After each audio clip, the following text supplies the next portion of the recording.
셜록 홈즈의 기환 중에서 빈집의 모험. 1894년 봄, 이상하고 설명할 수 없는 방법으로 로널드 아데어 경이 살해된 사건으로 런던 전체가 떠들썩했고 사교계 역시 충격으로 발칵 뒤집혔다. 경찰 수사 중에 이 특이한 범죄의 정황이 어느 정도 시민들 사이에 퍼져 있었지만 사건의 핵심은 드러나지 않았다. 경찰이 확보한 증거가 너무나 확실해서 더 이상 사건의 진실을 밝혀낼 필요도 없이 수사가 종결되었기 때문이다. 거의 10년의 세월이 흐른 지금 비로소 이 사건에서 드러나지 않은 진실을 공표할 수 있도록 허락받았다. 그 범죄는 사건 자체로도 흥미로웠지만 그 뒤에 일어난 일에 비하면 아무것도 아니었다. 아슬아슬한 모험 속에서 살았던 나의 삶에서조차 놀라운 충격에 휩싸이게 만든 사건이었다. 오랜 세월이 흐른 지금도 그때 그 사건을 떠올리면 온몸이 짜릿하고 그때의 환희와 놀랐던 감정들이 되살아난다. 그동안 내가 발표했던 비범한 어떤 인물의 사유와 행위에 대해 관심을 가져준 사람들에게 일러두고 싶은 것이 있다. 그동안 이 사건에 대해서 내가 알고 있는 것을 공유하지 않았다고 해서 비난하지 않기를 바란다. 사건의 진실을 밝히는 것이 내 의무이자 책임이지만 그가 내린 함구령이 지난 3일에야 풀렸으므로 어쩔 수 없었다. 셜록 홈즈와 함께 지내면서 나는 범죄에 관심을 갖게 됐다. 그가 실종된 후에도 세상을 떠들썩하게 한 여러 사건들을 주의 깊게 관찰했으며 홈즈의 방법을 사용해 그 사건을 해결해 보려고 시도하기도 했다. 성공한 적은 없지만 말이다.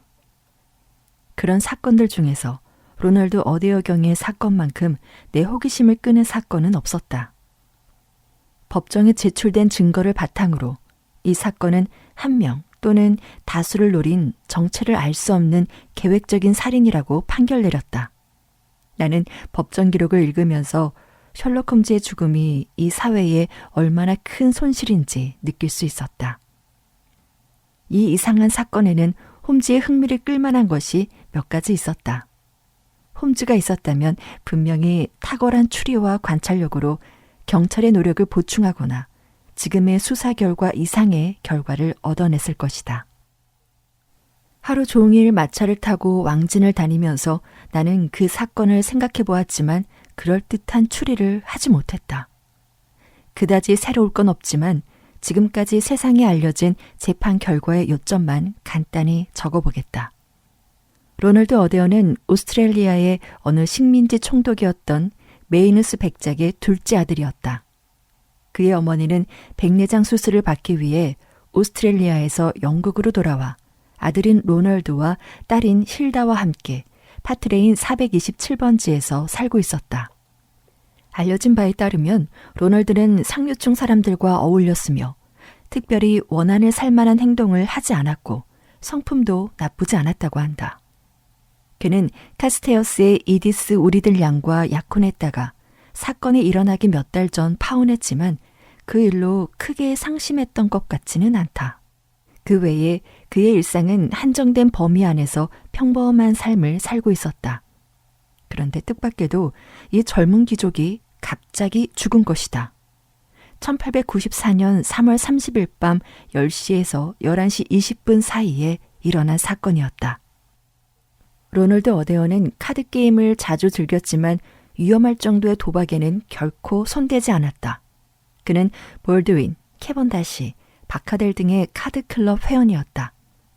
그가 사망하던 날에도 저녁 식사를 마치고 바가텔 클럽에서 카드게임을 했다. 함께 게임을 한 사람은 머레이 씨, 존 하드경, 모런 대령이었다. 그들의 증언에 따르면 게임은 격렬한 승부는 아니었다고 한다. 그날 돈을 잃은 사람은 로널드 어데어였지만 기껏해야 5파운드 정도쯤이었는데 상당한 재산가인 그에게는 문제될 정도의 액수는 아니었다. 그는 거의 매일 클럽에서 카드게임을 즐겼지만 신중한 성격이라 대체로 돈을 따는 편이었다. 몇 주일 전에도 모런 대령과 한 팀이 되어 가프리 밀러와 발모경 팀에게 하룻밤 사이에 420파운드를 땄다고 한다. 여기까지가 검시 재판에서 밝혀진 어데어의 행적이었다. 사건 당일 그가 클럽에서 돌아온 것은 정확히 10시였다. 그의 어머니와 여동생은 친척집에서 저녁 시간을 보내고 있었다. 하인은 그 방 벽난로에 불을 지피다가 연기가 나서 창문을 열어두었다고 했다. 11시 20분, 메이누스 부인과 딸 힐다가 돌아오기까지 그 방에서는 아무 소리도 들리지 않았다고 한다. 집으로 돌아온 메이누스 부인은 밤 인사를 하고 아들 방에 들어갔는데 문이 안에서 잠겨 있었다. 아무리 두드리고 큰 소리로 불러도 대답이 없었다. 그래서 하인을 불러 문을 열고 들어가 보니 그가 탁자 근처에 쓰러져 있는 것을 발견했다. 그의 머리는 탄두가 퍼지는 리볼버 탄환에 맞아 머리가 끔찍하게 터져 있었다. 테이블 위에는 10파운드짜리 지폐 2장과 은하와 금화가 17파운드 10실링이 있었는데 돈은 종류별로 여러 개의 작은 무더기로 쌓여 있었다. 그리고 몇몇 클럽 친구들의 이름이 적힌 종이 위에 숫자가 적혀 있는 것으로 보아 그는 죽기 직전까지 카드놀이에서 따고 잃은 돈을 계산했을 것이라 추측된다. 그러나 상황을 면밀하게 조사하면 할수록 사건은 미궁 속으로 빠져들었다. 우선 그 젊은이가 문을 왜 안에서 잠가야 했는지 그 이유를 알 수가 없다. 물론 범인이 방문을 잠그고 도망쳤을 가능성도 생각해 볼 수 있다. 그러나 창문은 지면에서 최소 6m 이상 떨어져 있었고 그 밑에는 크로커스 꽃이 활짝 피어 있었다. 그러나 꽃이 꺾인 흔적은 전혀 없었다. 집과 도로 사이의 좁은 잔디밭에도 누군가 침입한 흔적은 전혀 없었다. 그런 이유로 문을 잠근 것은 젊은이 자신이었으리라. 그렇다면 젊은이는 어떻게 살해됐을까? 아무 흔적도 남기지 않고 창문에 올라갈 수는 없다. 어떤 남자가 창문을 통해 총을 쏘았다고 가정해 볼 수도 있지만 권총으로 이런 치명상을 입힐 수 있다면 그는 분명 명사수일 것이다. 그리고 파크레이는 사람들이 많이 다니는 도로이며 집에서 90m 정도 떨어진 곳에는 합승마차 대기소가 있었는데 누구도 총소리를 듣지 못했다. 하지만 분명히 사람이 죽었고 리볼버 탄환이 발견됐다. 틀림없이 로널드는 총에 맞아 치명상을 입고 즉사했을 것이다. 여기까지가 파크레인 사건의 전말인데 앞서 말한 대로 로널드는 누구에게도 원한을 산 일이 없고 현금이나 귀중품도 그대로여서 이 사건은 더욱 복잡해졌다. 나는 온종일 이 사실들을 떠올리면서 논리적으로 설명하기 위해 노력했다. 또 모든 수사의 출발은 가장 허술한 부분부터 시작해야 한다고 홈즈가 늘 말했던 것을 떠올리며 허술한 부분을 찾기 위해 집중했지만 별다른 진전은 없었다. 그러다가 저녁 6시쯤 나는 공원 산책에 나섰다. 하이드파크를 지나 파크레인의 끝에 있는 옥스퍼드가로 갔다. 길에는 한 무리의 사람들이 모여서 어느 집 창문을 올려다보고 있었으므로 내가 보러 온 집이 그 집이라는 것을 곧 알 수 있었다. 색안경을 낀 키 크고 마른 남자가 자신의 이야기를 사람들에게 들려주고 있었는데 그는 사복 경찰 같았다. 나도 가까이 다가가서 무슨 말을 하는지 들어보았지만 너무도 한심한 내용이라 그 자리를 떠나려고 뒤로 물러서는 순간 내 뒤에 있던 허리가 굽은 노인과 부딪혀 그가 들고 있던 몇 권의 책이 땅에 떨어졌다. 나는 얼른 책을 주었다. 그중에 나무 숭배의 기원이라는 책이 눈에 띄었다. 이 노인은 취미인지 직업인지는 모르겠지만 희귀한 책을 수집하는 것이 틀림없으리란 생각이 들었다. 주운 책을 돌려주며 사과하려고 했지만 노인은 화를 내며 저주 섞인 욕설을 내뱉고는 휙 돌아서서 인파 속으로 사라지고 말았다. 파크레인 427번지를 쭉 돌아보며 나름 조사해봤지만 이 사건을 해결하는 데 도움이 될 만한 것은 찾지 못했다. 집과 도로 사이에는 낮은 담과 난간으로 분리되어 있었는데 전체 높이가 1.5m 정도라 누구든지 쉽게 그 집의 정원에 들어갈 수 있었다. 하지만 정원 안으로 들어간다 하더라도 붙잡고 올라갈 만한 수도관 같은 것이 없어서 아무리 날쌘 사람이라도 2층 창문까지 오르기엔 불가능해 보였다. 나는 더 혼란스러워진 마음으로 켄싱턴의 집으로 돌아왔다. 그런데 내가 서재에 들어온 지 5분도 채 지나지 않아 하인이 들어오더니 나를 찾아온 손님이 있다고 말했다. 놀랍게도 그 사람은 아까 만난 책을 들고 있던 노인이었다. 백발 사이로 날카롭고 쭈글쭈글한 얼굴 주름이 드러나 보였고 10권 정도 되어 보이는 희귀한 책을 오른쪽 옆구리에 끼고 있었다. 나를 보고 놀랐나 보군. 묘하게 갈라지고 쉰 목소리로 노인이 말했다. 그렇습니다. 나도 양심이 있는 사람이요. 쩔뚝거리며 당신의 뒤를 따라와 보니 이 집으로 들어가더군. 그래서 잠깐 들러 아까 친절한 분을 만나 내 태도가 무례했던 걸 사과하고 결코 나쁜 마음이 있어 그랬던 건 아니라고 말하고 싶었소. 책을 집어줘서 고맙다는 인사도 하고 싶었고. 별것도 아닌 일에 너무 마음 쓰지 않으셔도 됩니다. 그런데 저를 어떻게 하시는지 여쭤봐도 되겠습니까? 나는 당신의 이웃이요. 요 근처 모퉁이에서 작은 서점을 운영하는데 시간이 되면 한번 놀러 오시오. 선생도 책을 좋아하는 것 같으니 여기 영국의 조류 가툴루스 시집 성전이 있는데 저렴하게 드리지. 저 책꽂이에 5권만 더 있으면 2번째 선반을 채울 수 있을 것 같군. 빈자리가 좀 어수선해 보이지 않소? 나는 고개를 돌려 책장을 바라보았다. 그리고 다시 몸을 돌렸을 때 책상 앞에 셜록 홈즈가 미소를 지으며 서 있었다. 나는 너무 놀라 벌떡 일어나서 멍한 표정으로 한동안 그를 바라보다가 태어나서 처음으로 잠시 정신을 잃었다. 정신을 차려보니 눈앞에 회색 안개가 피오르고 있었고 셔츠의 옷깃에 단추가 풀려 있었으며 입술에는 브랜디의 뒷맛이 얼얼하게 느껴졌다. 험즈가 술병을 든 채 몸을 굽혀 나를 내려다보았다. 왓슨, 정말 미안하네. 이렇게까지 놀랄 줄은 몰랐어. 익숙한 목소리였다. 나는 홈즈의 팔을 잡았다. 홈즈, 정말 자넨가? 정말 살아 있었던 건가? 그 무시무시한 계곡에서 어떻게 살아나왔나? 진정하게 왓슨. 이제 내가 말을 좀 해도 되겠나? 내가 너무 극적으로 나타나서 자네를 놀래킨 것 같군. 나는 괜찮아. 단지 내 눈을 믿을 수가 없소.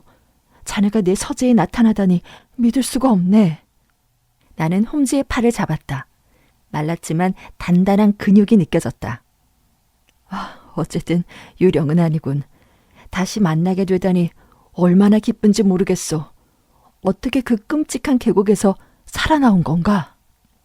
홈즈는 내 맞은편에 앉아 예전처럼 무심하게 담배에 불을 붙였다. 그는 여전히 책방 주인에게 어울리는 낡은 프로코트를 입고 있었지만 노인 변장에 썼던 가발과 변장용 수염, 헌책들은 탁자 위에 놓여 있었다. 홈즈는 예전보다 야이어 날카로워 보였으며 독수리 같은 창백한 얼굴을 보니 별로 건강한 생활을 하지 못했다는 것을 알 수 있었다. 왓슨, 나도 자네를 만나 기쁘네. 홈즈가 말했다.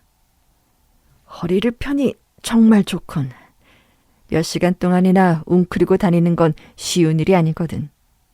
그건 그렇고 오늘 밤 어렵고 위험할지도 모르는 일을 해야 하는데 물론 자네도 도와주겠지. 모든 설명은 그 일을 마친 다음에 하는 게 좋겠네. 그 얘기부터 해주면 안 될까? 자네가 어떻게 살아 돌아왔는지 듣지 못하면 궁금해서 아무것도 할 수 없을 것 같아. 그럼 오늘 밤 나랑 같이 가줄 텐가? 물론이지. 어디든 무조건 같이 가겠네. 예전으로 다시 돌아온 것 같군. 출발하기 전에 저녁 먹을 시간은 있으니. 좋아. 그럼 계곡에 대한 이야기부터 들려주지. 사실 거기서 빠져나오는 건 그리 어려운 일은 아니었네. 처음부터 폭포 밑으로 떨어지지 않았으니까. 결론부터 말하자면 말일세. 떨어지지 않았다고? 맞아, 왓슨. 떨어지지 않았어. 하지만 자네에게 남긴 메모는 진짜였네. 안전한 곳으로 통하는 좁은 길을 모리아티 교수가 막고 있는 것을 보았을 때 내 인생도 여기서 끝이라고 생각했지. 그 사람의 잿빛 눈빛에서 날 죽이고야 말겠다는 굳은 의지가 보였으니까. 그래서 교수와 몇 마디 나눈 뒤에 짧게 메모를 남길 수 있는 기회를 얻었지. 교수 입장에서는 유서를 쓸 시간을 허락한 거고, 나는 메모를 담뱃갑과 지팡이와 함께 놓아두고 좁은 길을 따라 걸었네. 모리아티는 내 뒤를 따라왔지. 길 끝까지 가자 더 이상 피할 곳이 없었어. 모리아티 교수는 무기 같은 건 아무것도 꺼내지 않았지. 그냥 나에게 달려들어 긴 팔로 나를 감싸더군. 그는 자신의 모든 것이 끝났다는 것을 알고 오직 내게 복수할 생각밖에 없었네. 절벽 위에서 우리는 몸싸움을 벌이다가 균형을 잃었지.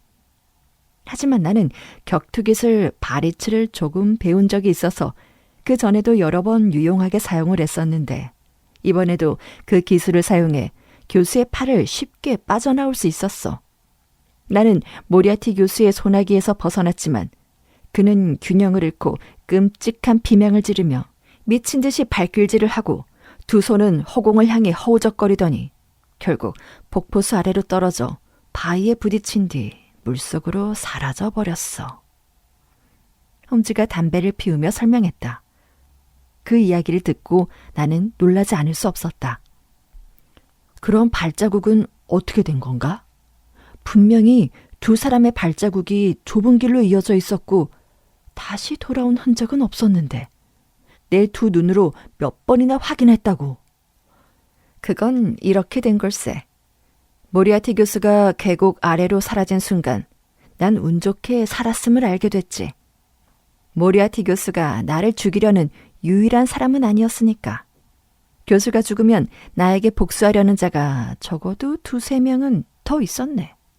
아주 잔인하고 위험한 녀석들이었어. 하지만 내가 죽었다고 세상에 알려지면 그놈들은 마음 놓고 자신을 드러낼 거라고 생각을 했고 그들이 움직이기 시작하면 한꺼번에 해치울 수 있게 되는 거지. 그리고 나서 내가 아직 살아있다고 공표를 할 생각이었네. 이 모든 생각을 모리아티 교수가 절벽 아래로 떨어지는 아주 짧은 시간에 떠올렸지. 나는 일어나 뒤쪽에 있는 암벽을 살펴보았네. 몇 달 전에 자네가 발표한 사건 기록은 나도 흥미롭게 읽어봤어. 자넨 그 절벽이 깎아지른 듯한 낭떠러지라고 썼지만 정확한 표현은 아니었네. 발을 디딜 만한 곳이 곳곳에 있었고 중간중간 바위가 튀어나온 곳도 있었거든. 하지만 문제는 절벽이 매우 높아서 기어 올라가는 건 불가능해 보였어. 그렇다고 축축한 좁은 길에 발자국을 남기지 않을 수도 없었고 신발을 거꾸로 신고 돌아 나오는 방법도 있었지만 그렇게 되면 3명의 발자국이 같은 방향으로 나게 되니까 속임수라는 게 금방 들통날 게 분명했지. 그렇다면 위험을 감수하고라도 절벽을 기어 오르는 게 좋다고 생각을 했네. 하지만 결코 쉬운 일은 아니었어. 목숨을 걸어야 했지. 발을 한 번이라도 잘못 디디면 그대로 끝장이니까. 발 밑에 들리는 폭포 소리가 모리아티 교수의 고함 소리처럼 들리더군. 움켜잡은 풀이 뽑히기도 하고 돌뿌리에 발이 미끄러지기도 했는데 그때마다 이제 죽었구나 싶었네. 그래도 포기하지 않고 올라가 간신히 부드러운 이끼로 뒤덮인 평평한 땅에 도착해서 누워 쉴 수가 있었네. 자네와 자네가 데려온 사람들이 나의 죽음을 조사하고 있을 때 나는 그곳에서 쉬고 있었던 걸세. 자네들이 나와 모리아티 교수가 죽었다고 결론 내리고 호텔로 돌아간 뒤 나는 마침내 완벽하게 혼자가 됐지. 모든 것이 잘 마무리됐다고 한숨을 돌리고 있는데 뜻밖의 일이 벌어졌어. 갑자기 커다란 바위가 나를 향해 떨어지는가 싶더니 간신히 내 옆을 스치고 지나가 그대로 계곡 속으로 떨어졌네. 나는 단순 사고라고 생각을 했어.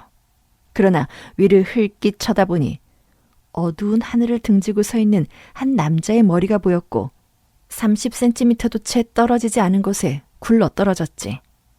모리아티 교수는 혼자가 아니었어. 그의 패거리 중 한 놈이 모든 것을 지켜보고 있었던 거지. 얼마나 무서운 놈인지 한번 흘낏 보고도 알 수 있었네.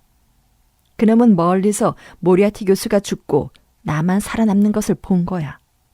놈은 숨어서 나를 지켜보다가 기회가 왔을 때 모리아티 교수가 해내지 못한 일을 성공시키려 한 거지. 이런 상황을 파악하는데 오래 걸리지 않았네. 나는 절벽 위에 있는 무서운 얼굴을 보고 또다시 바위가 떨어질 것을 예측한 뒤 좁은 길을 급히 내려갔네. 제정신이 아니었어. 내려가는 게 올라오는 것보다 100배는 더 어려우니까. 하지만 그땐 이런저런 생각을 할 겨를이 없었네. 왜냐면 바위 모서리에 매달린 순간 다음 바위돌이 내 옆을 아슬아슬하게 스쳐 지나갔으니까. 거의 미끄러져 내려오다시피 하는 바람에 온통 상처 투성이에 피가 흘렀지만 다행히 길까지 내려올 수 있었네. 그 뒤 캄캄한 산속을 16km나 걸어서 도망을 쳤고 일주일 뒤에는 피렌체에 도착했지. 그제야 누구도 나의 생사 여부를 알 수 없게 됐다고 확신을 했네. 단 한 사람, 마이크로프트 형한테는 알려두었어. 왓슨, 자네에게는 진심으로 미안하네. 하지만 내가 죽었다고 믿게 만드는 것이 무엇보다 중요했어. 자네가 그렇게 생각하지 않았다면 나의 불행한 최후를 그토록 절절하게 그럴듯하게 기록하지 못했을 거야. 지난 3년 동안 자네에게 편지를 쓰려고 얼마나 많이 펜을 들었다 놨다 했는지 모르네. 하지만 자네의 나에 대한 애정 때문에 이 비밀을 지키지 못해 나의 존재가 알려질까 봐 결국 편지를 쓰지 못했네. 그런 이유로 아까 자네랑 부딪혀서 책을 떨어뜨렸을 때도 급히 자리를 떠난 거야. 그때 나는 위험에 처해 있었거든. 자네가 날 알아보고 놀라서 감정을 주체하지 못해 사람들의 시선이 쏠리면 돌이킬 수 없는 비극이 일어났을 테니까. 마이크로프트 형에게는 돈이 필요해서 어쩔 수 없이 털어놓은 거야. 런던에서의 사건 처리는 순조롭지 않았네. 모리아티 교수의 일당 재판에서 가장 위험한 2명이 풀려났으니까. 그래서 나는 2년간 티벳에서 떠돌았고 그곳 수도 리사에서 라마교의 고승을 만나 즐거운 시간을 보내기도 했네. 시게르손이라는 노르웨이 사람이 쓴 흥미진진한 탐험 여행기를 읽었는지 모르겠네만 그게 바로 나였다는 건 꿈에도 몰랐을 거야. 그런 다음 나는 페르시아를 지나 메카를 방문하고 수단의 수도 라히툼의 할리파로 갔네. 거기서 군주인 칼리프와 인상적인 짧은 만남을 가졌고 그 결과는 외교부에 전달을 했지. 프랑스로 와서는 남프랑스 몽펠리에 있는 연구소에서 석탄 타르 유도체에 대해 몇 달 동안 연구를 하며 지내다가 만족할 만한 결과를 얻은 다음 이제 런던에 남은 적은 한 명뿐이라는 걸 알게 돼서 귀국하려던 참에 놀라운 바크레인 사건에 대한 소식을 듣고 서둘러 돌아온 걸세. 이 사건은 흥미로워서 마음이 끌리기도 했지만 나에게 어떤 기회를 제공하기도 했지. 나는 런던으로 돌아와 베이커가로 갔는데 허드슨 부인은 경기를 일으킬 만큼 깜짝 놀라더군. 형 덕분에 그동안 내 방은 내가 사용하던 그대로 보존해 두었더라고. 오후 2시쯤 그 방 안락 의자에 앉아 있으려니 이제 나의 옛 친구 왓슨만 볼 수 있다면 좋겠다는 생각이 간절해졌다네. 4월, 그날 저녁은 믿을 수 없는 놀라운 이야기로 가득했다. 다시는 볼 수 없을 거라 생각했던 훤칠하고 호리호리한 그 모습과 날카로운 얼굴을 실제로 보지 않았다면 나는 이 이야기를 절대 믿지 못했을 것이다. 그는 최근 나의 슬픈 사별에 대해 알고 있었고 그가 건넨 위로는 그 어떤 말보다 따뜻했다. 슬픔을 잊는데 가장 중요한 것은 일에 몰두하는 걸세. 오늘 밤 우리가 이 일을 성공적으로 해낸다면 한 인간으로서 삶을 누리는 것이 정당화될 수 있을 거야. 나는 좀 더 자세히 말해달라고 했지만 헛수고였다. 아침이 오기 전까지 실컷 보고 듣게 될 걸세. 그 대신 지난 3년 동안 쌓인 이야기가 있지 않나. 9시 30분까지 밀린 이야기나 하세. 시간이 되어 나는 주머니에 권총을 찔러넣고 가슴에는 모험에 대한 기대감을 가득 품고 옛날처럼 홈즈와 나란히 마차에 올라탔다. 정말이지 오래전 그때로 되돌아간 것 같았다. 홈즈는 차갑고 단호한 표정으로 말이 없었다. 가로등 불빛이 생각에 잠겨 미간을 찌푸린 홈즈의 얼굴을 비추었다. 범죄자가 우글거리는 런던의 어두운 정글에서 우리가 어떤 맹수를 사냥하게 될지 알 수 없었지만 노련한 사냥꾼의 태도로 보아 오늘 밤 모험은 예사롭지 않음을 알 수 있었다. 무표정한 그의 얼굴에 가끔 드러나는 싸늘한 미소는 우리에게 쫓기고 있는 사냥감에게는 절대로 좋은 징조가 아니었다. 나는 우리가 베이커가로 가는 길이라고 생각을 했지만 홈즈는 캐번디시 광장 모퉁이에서 마차를 세웠다. 홈즈는 마차에서 내릴 때 주위를 세심하게 살폈고 모퉁이를 돌 때마다 미행이 있는지 확인하려는 듯 유심히 주위를 살폈다. 우리가 걷는 길도 평범하지 않았다. 홈즈는 런던 골목길을 놀라울 정도로 훤히 알고 있었고 나는 알지 못했던 마곡간 사이를 빠른 걸음으로 앞서 나갔다.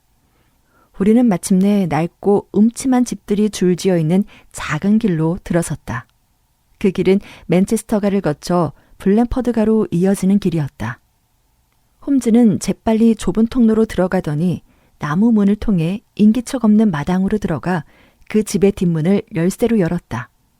그곳은 칠흑같이 어두웠지만 나는 그곳이 빈집임을 확신했다. 나뭇바닥은 걸을 때마다 삐걱거렸다. 손을 뻗자 찢어진 벽지가 매달려 있는 벽면에 닿았다. 홈즈의 차갑고 가느다란 손이 내 손목을 잡고 긴 복도 아래로 이끌었다. 우리는 크고 네모난 텅 빈 방 안에 들어와 있었다. 길에서 들어오는 불빛으로 어렴풋하게 물체를 볼 수 있었는데 겨우 서로의 모습을 확인할 정도였다. 홈즈가 내 어깨에 손을 얹고 귓가에 속삭였다. 우리가 어디 있는지 알겠나? 베이커가인 것 같은데? 창문 너머 희미한 불빛을 보며 말했다. 맞아. 우리 집 맞은편에 있는 캠든 하우스네. 그런데 우리가 왜 여기에 와 있는 건가? 여기서 건너편에 그림 같은 풍경이 잘 보이기 때문이지. 왓슨, 미안하지만 창가로 조금만 가까이 가주겠나. 밖에서 자네 모습이 보이지 않게 몸을 낮추고 창문 가까이 가서 우리가 쓰던 방을 살펴보게. 3년 동안 자네를 놀래키던 내 솜씨가 사라졌는지 한번 확인해 보게. 나는 살금살금 앞으로 다가가 익숙한 창문을 바라보았다. 창문이 보이는 순간 나는 깜짝 놀라 비명을 질렀다. 커튼은 내려져 있었지만 방 안은 한낮처럼 밝았는데 의자에 앉아있는 남자의 그림자가 창가에 검게 비추고 있었다. 기울어진 머리, 각진 어깨선, 날카롭게 느껴지는 얼굴선 등이 또렷하게 보였다. 옆을 향하고 있는 얼굴은 우리 조부모 세대가 좋아했던 검은 초상화 같기도 했다. 완벽한 홈즈였다. 나는 너무 놀라서 내 옆에 진짜 홈즈가 있는지 손을 뻗어보았다. 홈즈는 소리를 내진 않았지만 배를 잡고 웃느라 온몸이 들썩들썩했다. 어떤가? 믿을 수가 없소. 세월이 흘러도 나의 손재주는 녹슬지 않았군. 어때? 정말 나랑 똑 닮지 않았나? 정말 똑같네. 똑같아. 그르노블의 오스카 미니 씨의 작품일세.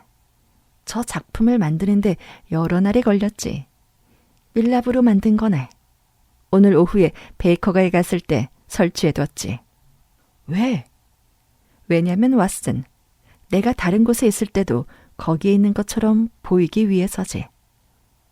누가 자네를 감시하고 있나? 그렇다네. 누가? 나의 오랜 적들이지. 그들의 두목은 라이엔바흐 폭포에 잠겨 있고 나는 아직 살아있다는 것을 알고 있는 놈들이지. 언젠가는 내가 집으로 돌아올 거라고 믿고 내 방을 늘 감시하고 있었네. 드디어 오늘 아침에 내가 돌아온 것을 지켜봤지. 그걸 어떻게 아나? 방 밖을 내다봤을 때 낯익은 얼굴이 내 방을 올려다보고 있더군. 그의 이름은 파커로 하프 연주가야. 하지만 녀석은 그리 신경 쓰이는 인물이 아니지. 문제는 그 뒤에 있는 놈이야. 절벽에서 바위를 굴렸던 바로 그 놈일세. 모리아티 교수의 오른팔이었는데 런던에서 가장 교활하고 위험한 범죄자가 됐지. 왓슨, 그놈이 오늘 밤 우리를 노리고 있네. 우리가 그를 뒤쫓고 있다는 사실도 모른 채. 나는 홈즈의 계획이 차츰 이해됐다. 우리는 이 은신처에서 감시하는 자들을 감시하고 추적하는 자들을 추적하고 있었다. 건너편에 있는 창문에 비친 홈즈의 그림자는 사냥꾼이 놓은 미끼였다. 우리는 어둠 속에 함께 서서 지나가는 사람들을 지켜보았다. 홈즈는 말없이 움직이지 않았지만 잔뜩 경계한 채 지나가는 사람들을 주의 깊게 살펴봤다. 차가운 바람이 거리를 휩쓸고 지나갔다. 많은 사람들이 거리를 오가고 있었는데 그들은 외투와 목도리로 감싸고 있었다. 그 중에는 한두 번 본 사람도 있었다. 특히 길 저편 조금 떨어진 곳에서 바람을 피하고 있는 두 남자가 눈에 띄었다. 홈즈에게 알리려 했지만 홈즈는 초조한 듯 신음소리를 내며 거리에서 눈을 떼지 않았다. 발을 동동 구르거나 손가락으로 벽을 툭툭 치는 것으로 보아 계획했던 대로 되지 않는지 불안해 보였다. 마침내 자정이 되어 거리의 인적이 뜸해지자 더 이상 참지 못하고 방 안을 서성였다. 홈즈에게 말을 하려고 불 켜진 창문을 올려다보았을 때 나는 또다시 놀라지 않을 수 없었다. 나는 홈즈의 팔을 잡고 창문을 가리켰다. 그림자가 움직였어. 창문에 비친 홈즈의 그림자는 옆모습이 아니라 등을 보이고 있었다. 3년이 지났어도 홈즈의 날카로운 성질은 여전했다. 그는 자신보다 지능이 떨어지는 사람을 보면 울컥 치밀어 오르는 성품이었다. 당연히 움직였을 걸세, 왓슨. 셜록 홈즈가 유럽 최고의 범죄자를 속이는데 인형 하나 널렁 세워놓았겠나. 우리가 이 방에 들어온 지 2시간이 지나는 동안 8번이나, 그러니까 15분마다 허드슨 부인이 저 인형의 위치를 돌려놓고 있네. 부인의 모습이 창문이 비치지 않게 조심하면서 말이야. 핫! 홈즈가 날카롭게 외쳤다. 어둠 속에서 홈즈가 얼굴을 내밀고 온몸을 긴장한 채 신경을 곤두세우고 있는 모습이 희미하게 보였다. 거리에는 아무도 없었다. 아까 두 남자는 아직도 현관에 웅크린 채 있을 것 같지만 잘 보이지는 않았다. 맞은편 창문의 환한 불빛 아래 검은 홈즈의 그림자만 보일 뿐이었다. 어두운 침묵 속에서 나는 홈즈가 흥분을 가라앉히기 위해 숨을 들이마시는 소리를 들었다. 잠시 후 홈즈가 나를 방의 가장 어두운 구석으로 끌어당기더니 소리를 내지 말라고 손으로 내 입을 막았다. 그의 손가락이 떨리고 있었다. 나는 이토록 긴장한 홈즈의 모습을 처음 보았다. 인적이 끊긴 창밖은 여전히 어두웠다. 그러나 예민한 홈즈가 눈치챈 그 소리가 나에게도 들렸다. 은밀하게 움직이는 발자국 소리였다. 그 소리는 베이커가 쪽이 아니라 우리가 숨어있는 집 뒤쪽에서 들려왔다. 문이 열리고 닫히는 소리였다. 잠시 후 계단을 살금살금 걸어 올라오는 소리가 들렸다. 소리를 내지 않으려고 조심해서 걷는 듯 했지만 빈집 전체에 거칠게 울려 퍼졌다. 홈즈는 벽을 등에 기댄 채 몸을 웅크리고 있었고 나 역시 권총을 단단히 쥐고 같은 자세를 취했다. 어둠 속을 지켜보고 있는데 희미하게 한 남자의 윤곽이 보였다. 그는 주위를 살피는 듯 잠시 멈춰 섰다가 다시 몸을 구부린 채 위협적인 자세로 방 안으로 들어왔다. 그 그림자는 우리가 있는 곳까지 다가왔다. 놈이 다가왔을 때 싸울 태세를 갖추었지만 그놈은 우리의 존재를 아직 눈치채지 못한 것 같았다. 놈은 우리를 스쳐 지나 살금살금 창문으로 다가가더니 부드럽고 조용히 창문을 반쯤 들어올렸다. 놈이 몸을 낮추고 열린 창문으로 얼굴을 들이밀자 가로등 불빛에 얼굴이 드러났다. 흥분해서 제정신이 아닌 것 같았다. 놈의 눈은 반짝였고 얼굴에는 경련이 일어났다. 가늘고 튀어나온 코, 넓게 벗겨진 이마, 커다란 회색 콧수염을 가진 노인이었다. 오페라 모자를 뒤집어 썼고 단추를 풀어헤친 외투 속에는 하얀 예복 셔츠가 드러나 보였다. 바짝 마르고 거무튀튀한 얼굴에는 깊은 주름이 새겨져 있어 더 잔인해 보였다. 놈의 소나기에는 막대기 같은 것이 들려 있었는데 그것을 바닥에 내려놓자 금속이 부딪히는 소리가 났다. 그리고 외투 주머니에서 큼직한 물건을 꺼내 움직이더니 스프링과 나사를 박는 소리가 들렸고 이어 딸깍 소리를 내며 무엇인가 작업을 하느라 손을 분주히 움직였다. 놈은 계속해서 무릎을 꿇고 몸을 앞으로 숙여 자신의 모든 체중과 힘을 다해 지렛대 같은 것에 무게를 실었다. 이윽고 빙글빙글 갈리는 소리가 들리더니 다시 한번 딸깍 하는 소리를 내며 멈췄다.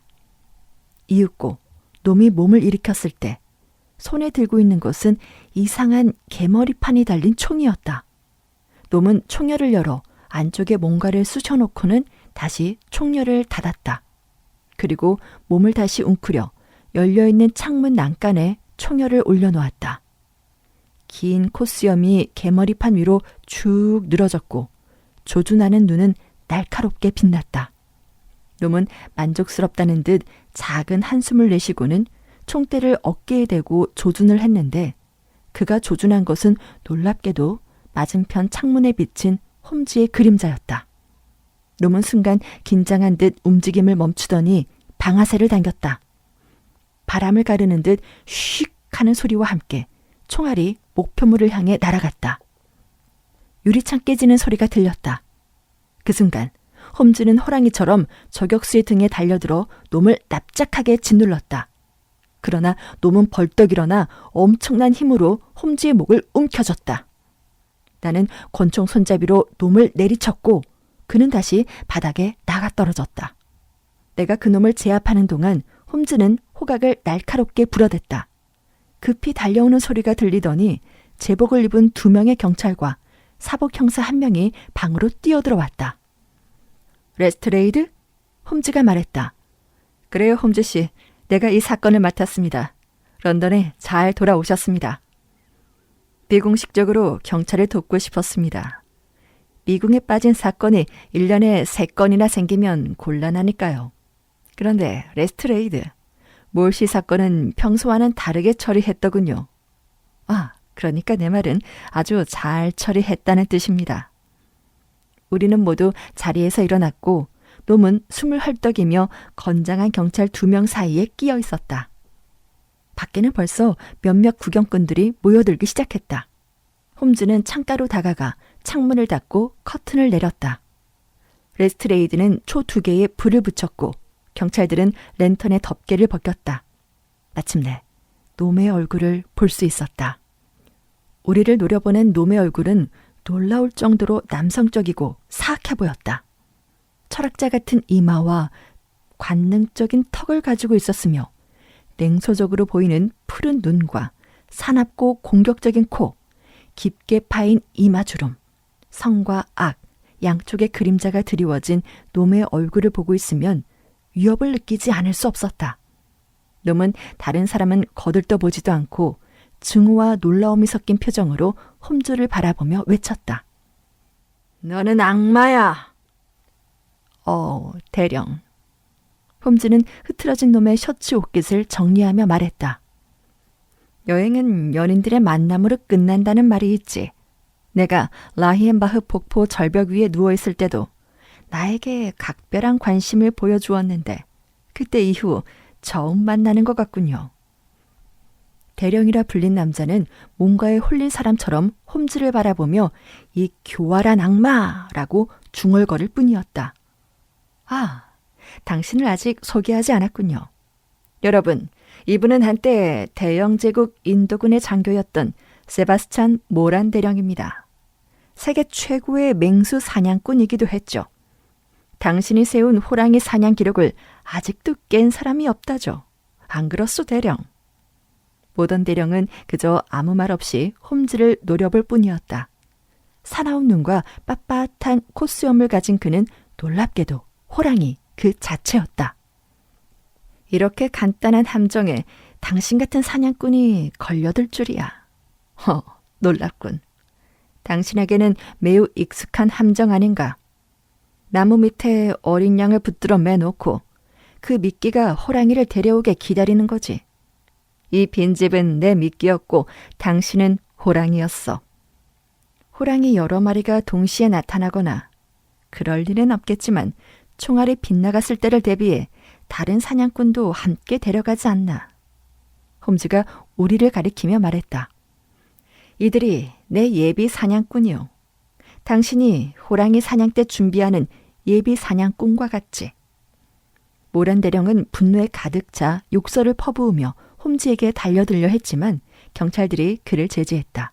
하지만 분노에 찬 그의 얼굴을 보는 것만으로도 끔찍했다. 솔직히 당신이 이 빈집과 창문을 이용할 줄은 몰랐어. 거리에서 저격할 줄 알았지. 그래서 레스트레이드와 경찰들이 밖에서 기다렸던 거고 그것만 빼면 모든 것이 내 예상대로 흘러갔네. 모던 대령은 레스트레이드를 향해 말했다. 당신이 나를 체포할 정당한 이유가 있는지는 모르겠지만 이자의 비웃음을 듣고 있을 이유가 없지. 날 체포했다면 법에 따라 처리해야 하는 거 아닌가? 맞는 말이군요. 이 사람을 데리고 가기 전에 더 할 말은 없습니까? 레스트레이드가 말했다. 홈즈는 바닥에 있던 강력한 공기총을 집어들고 살피더니 이렇게 말했다. 굉장한 무기군요. 소리도 나지 않는데 위력이 엄청납니다. 죽은 모리아티 교수가 본 헤르더라는 독일의 시각장애인 기술자에게 주문한 것이죠. 이 총과 총알을 조심해서 관리하도록 하십시오. 걱정 마십시오. 또 다른 건 대령은 어떤 혐의로 체포된 겁니까? 무슨 혐의라뇨? 당연히 셜록 홈즈 씨 살인 미수 혐의죠. 그건 곤란합니다. 레스트레이드, 나는 이 사건에 내 이름을 드러내고 싶지 않아요. 경감이 체포한 이 사건은 오롯이 경감 혼자서 해결한 겁니다. 레스트레이드, 축하해요. 당신의 담력으로 이자를 체포하는데 성공을 했군요. 체포라뇨? 어떤 사건의 범인을 잡았다는 겁니까? 경찰이 총력을 기울이고 있지만 잡지 못한 범인. 지난달 30일 파크레인 427번지 2층의 열린 창문 사이로 공기총을 쏘아 로널드 어데어를 살해한 범인이요. 이 세바스천 모런 대령이 바로 그 범인입니다. 이것이 대령을 체포한 이유가 되죠. 자, 왓슨. 깨진 창문으로 들어오는 바람을 견딜 수만 있다면 내 서재에서 담배를 피우면서 30분쯤 유익한 이야기를 나누는 건 어떨까? 예전 우리의 방은 마이크로프트 홈즈와 허드슨 부인이 관리를 잘해준 덕분에 옛날 모습 그대로였다. 방에 들어간 순간 평소답지 않게 깔끔하게 정리되어 있었지만 모든 것이 우리가 사용하던 그대로였다. 구석에 놓인 화학실험 도구와 얼룩진 테이블이 그대로 놓여 있었다. 선반에는 일부 런던 사람들이 태워버리고 싶은 엄청난 양의 스크랩북과 참고 서류가 있었다. 주위를 둘러보니 도표, 바이올린 케이스, 파이프 선반, 심지어 담배가 들어있던 페르시아 슬리퍼까지 모두 그대로 있었다. 방에는 두 사람이 있었다. 한 사람은 허드슨 부인이었고 다른 한 사람은 오늘 밤 모험에서 아주 중요한 역할을 한 홈즈와 똑같이 생긴 밀랍 인형이었다. 인형은 예전 홈즈의 낡은 가운을 입고 작은 받침대 위에 놓여 있었다. 밖에서 보면 완벽하게 홈즈로 보였을 것이다. 허드슨 부인, 부탁한 대로 잘 하셨습니다. 홈즈가 말했다. 하라는 대로 무릎으로 기어갔어요. 훌륭합니다. 정말 잘하셨어요. 총알이 어디로 박혔는지 보셨습니까? 봤죠. 이렇게 아름다운 인형을 망쳐놓다니. 머리를 관통해서 벽에 맞았어요. 카펫에 떨어진 것을 집어뒀죠. 봐요. 이거예요. 홈즈가 총알을 받아 나에게 보여주었다. 이것 좀 보게 왓슨. 리벌버용 총알일세. 정말 천재적이군. 공기총에서 이런 총알이 나갈 거라고 누가 예상을 했겠나. 허드슨 부인 정말 고맙습니다. 왓슨, 예전처럼 그 의자에 앉겠나. 자네와 몇 가지 논의하고 싶은 것이 있네. 홈즈는 초라한 프로코트를 벗고 인형에게 입혔던 회색 가운으로 갈아입었다. 예전의 홈즈로 돌아와 있었다. 늙은 사냥꾼의 실력은 그대로군. 후두부 정중앙을 맞춰 뇌를 산산조각 내버렸네. 인도에서 제일 가는 명사수였는데 런던에서 그와 적수가 될 만한 사람은 없을 걸세. 이름은 들어봤나? 아니, 없어. 그래, 명성은 그런 거지. 하긴 금세계 최고의 두뇌를 가진 모리아티 교수의 이름도 들어본 적이 없다고 했지. 그 선반에서 내가 만든 인명록을 좀 주게. 홈즈는 의자에 깊숙이 앉아 담배 연기를 구름처럼 내뿜으며 페이지를 넘겼다. 이 M이라는 항목은 정말 대단해. 모리아티 이름만으로도 굉장한데 독살자 모건, 생각만 해도 기분 나빠지는 메리듀도 있네. 그리고 체링 크로스역 대합실에서 내 송곳니를 부러뜨린 매튜스. 마지막으로 우리가 오늘 밤 만난 모런까지. 홈즈가 인명록을 넘겨주어서 나는 읽어보았다. 세바스찬 모런 대령, 인도 벵갈군 제1공병대 소속, 1840년 런던 출생, 이튼스쿨과 옥스퍼드 대학 졸업, 조아키 전투, 아프가니스탄 전쟁에 참가, 저서, 서부 히말라야의 맹수, 정글에서의 3개월, 주소, 컨듀이카, 앵글로 인디언 캥거빌 바가텔 카드 클럽의 소속. 그리고 여백의 홈즈의 정확한 필체로 런던에서 두 번째로 위험한 인물이라고 쓰여 있었다. 놀랍군. 이렇게 명예로운 군인이었는데. 나는 자료를 홈즈에게 돌려주며 말했다. 자네 말대로지. 어느 때까지는 훌륭한 군인이었어. 언제나 대담했지. 한 번은 식인 호랑이를 쫓아 배수구를 기어간 일은 아직도 런던에서 전설처럼 회자되고 있네. 왓슨, 어느 정도 높이까지 잘 자라다가 갑자기 기형적으로 휘어지는 나무가 있지. 인간도 때론 그렇다네. 내 생각에 사람은 성장 과정에서 자신의 조상들에게 나타난 특징을 재현하는 것 같아. 혈통으로 이어져 내려오는 어떤 강력한 힘이 선한 쪽이든 악한 쪽이든 나타나는데, 즉 개인은 그 집안의 역사를 축소해서 보여주는 것이지. 자네 상상력이 너무 풍부한 거 아닌가? 물론 내 생각을 주장하는 것은 아니야. 원인이 무엇이든 모런 대령은 갑자기 나쁜 쪽으로 나아가기 시작했지. 공개적인 사건을 일으키진 않았지만 점점 인도에서 머물기 어려워졌네. 그는 은퇴하고 런던으로 돌아왔지만 나쁜 평판이 돌기 시작했어. 그때 모리어티 교수를 만나 그의 참모 역할을 했지. 모리어티는 모런에게 큰 돈을 아낌없이 주면서 보통 범죄자는 할 수 없는 고난이도의 일만 시켰네. 1887년 루더의 스튜어트 부인이 죽은 사건 기억하나? 생각 안 나나? 어쨌든 그 사건의 배후에 모런 대령이 있었다고 확신을 하네. 하지만 증거는 없어. 모리어티 일당이 모두 체포되었을 때도 그자의 범죄는 증명하지 못했지. 언젠가 자네 방에 방문했을 때 내가 공기청이 무서워 덧문을 닫으려고 했던 거 기억하나? 자네는 내가 지나치게 예민하다고 생각했겠지만 나로서는 그만한 이유가 있었네. 그 무서운 총의 존재를 이미 알고 있었고, 게다가 세계 최고의 명사수가 그 총을 가지고 있다는 것도 알고 있었으니까. 우리가 스위스에 있을 때 대령은 모리아티와 함께 있었고 라이엔바흐 폭포 절벽 위에서 5분간 나를 공포로 몰고 갔던 것도 그였음을 의심하지 않네. 프랑스에 머무는 동안에도 그자를 어떻게 하면 감옥에 쳐넣을 수 있을지 계속해서 신문을 읽었어. 그가 활개를 치며 런던을 자유롭게 돌아다니는 한 나는 살아도 산 게 아니니까 말이야. 밤낮으로 보이지 않는 그의 그림자에 위협을 당하다 보면 언젠가는 그에게 당할 게 분명했는데 그렇다고 내가 먼저 그를 쏠 수도 없지 않은가. 그렇게 되면 나는 피고석에 서야만 하고 치안 판사에게 하소연을 해도 소용이 없는 일이지. 나는 할 수 있는 게 아무것도 없었네. 그러다 로널드 어데어 살인 사건이 일어난 거야. 드디어 내게 기회가 온 거지. 지금까지 내가 가진 모든 정보를 취합해보면 범인은 분명 모런 대령이 분명했네. 대령은 어데어와 가득 게임을 했고 그는 클럽에서 나와 집까지 어데어를 미행했어. 그리고 열린 창문으로 그를 쏜 거지. 의심할 여지가 없네.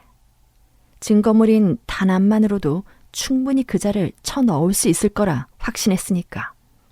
그래서 곧바로 런던으로 돌아왔는데 모런 대령의 부하들에게 들키고 말았지. 나의 갑작스러운 귀국이 자신의 범죄와 연관되어 있다는 것을 알았을 거야. 그래서 서둘러 나를 없애버리기 위해 계획을 하고 그 무시무시한 총을 사용한 거지. 나는 대령을 위해 창가에 멋진 표적을 만들어 놓고 경찰에 도움을 요청했네. 왓슨, 자네는 잠복한 경찰을 잘도 찾아내더군. 사실 나는 감시하기 적당한 곳에 진을 쳤는데 설마 하네 대령도 같은 곳을 저격 장소로 택할 줄이야. 자, 더 궁금한 게 있나, 왓슨? 있지. 모런 대령이 로널드 어데어 경을 살해한 동기가 뭔가? 아, 그건 말이지, 왓슨. 아직은 추측에 불과해. 지금 단계에서는 아무리 논리적인 두뇌를 가진 사람이라도 정확히 알 수는 없어. 지금까지 알려진 증거를 종합해서 추리해보면 답이 나오겠지만 아마 자네도 내 생각 못지않게 추리할 수 있을 걸세. 그럼 자네는 이미 생각해둔 게 있나 보군? 그 설명은 어렵지 않아. 모런 대령과 로널드는 한편이었고 상당한 돈을 땄다는 증거가 있네. 그런데 사건 당일 모런이 속임수를 쓰는 걸 어데어가 눈치챈 거야. 그래서 대령을 불러 클럽에서 자진해서 탈퇴하고 다시는 카드에 손을 대지 않겠다고 약속을 하지 않으면 모든 사실을 폭로하겠다고 협박을 했겠지. 어데어 같은 젊은이가 자신보다 훨씬 나이도 많고 유명한 인물의 부정을 폭로해서 매장시키는 것은 쉬운 일이 아니니까 말이야. 그래서 어데어는 그 정도로 충고했을 걸세. 하지만 사기 도박으로 얻은 이익으로 살았던 모런에게 클럽에서 추방되는 건 곧 파멸을 뜻하지. 그리고 어데어는 부정한 방법으로 얻은 이익은 가지고 있을 수 없다고 생각을 해서 그 돈을 돌려주려고 계산하고 있었을 거고 그때 대령이 어데어를 쏜 거지. 방문을 잠근 건 어머니나 여동생이 갑자기 들어와 종이에 쓴 이름과 동전이 무엇을 의미하는지 묻는 것이 싫어서였고 뭐 그 정도 아니었을까. 그래, 그럴 수도 있겠네. 진실은 법정에서 드러나겠지. 어쨌든 모런 대령은 더 이상 우리를 괴롭히지 않을 것이고 폰 헤리더의 공기총은 런던 경찰국 박물관에 진열될 걸세. 이제 셜록 홈즈도 흥미로운 사건을 마음 놓고 조사할 수 있게 되었다네.